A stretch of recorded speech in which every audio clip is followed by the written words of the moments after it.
લોકસભા ચૂંટણીઓને લઈને રાજકીય પક્ષો સક્રિય થઈ ગયા છે ત્યારે આ વખતે બનાસકાંઠામાં ભાજપ કોંગ્રેસ બંને પાર્ટીઓ દ્વારા મહિલા ઉમેદવારોને મેદાને ઉતારી છે।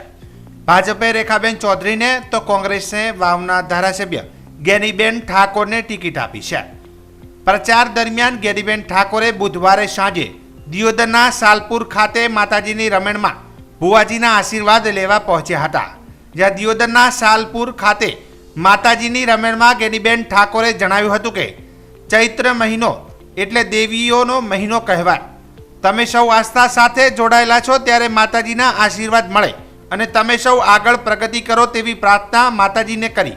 માતાજી આપ સૌનું કલ્યાણ કરે અને તમારા સૌના અને ભુવાજીના મને આશીર્વાદ મળે। હું ભુવાજીને વિનંતી કરું છું કે પ્રાર્થના કરજો અને ધૂણતા ધૂણતા ઘરના ભુવા હોય ને તો નારિયેળ ઘર સામે નાખજો। અમારા સૌના તમામ લોકોના નાના મોટા કામ કરે ત્યારે ચૈત્ર મહિનો છે અને ચૈત્ર મહિનો એટલે દેવીઓનો મહિનો કહેવાય। આ દેવીઓના મહિનામાં આપ સૌ આસ્થા સાથે જોડાયેલા છો ત્યારે જે ક્ષેત્રમાં છો એ ક્ષેત્રમાં મા સતીમાના આપ સૌને આશીર્વાદ મળે અને એ ક્ષેત્રમાં ઉત્તરોત્તર પ્રગતિ કરો એવી પ્રાર્થના કરું।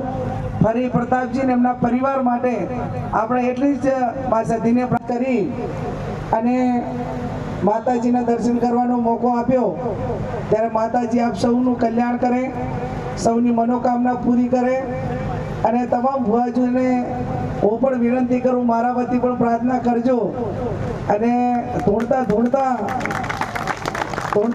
ઘરના ભુવા હોય તો નાળિયેર ઘરહામો નાખે એમ તમે બધા જ્યાં દોડ જોવાનો હોય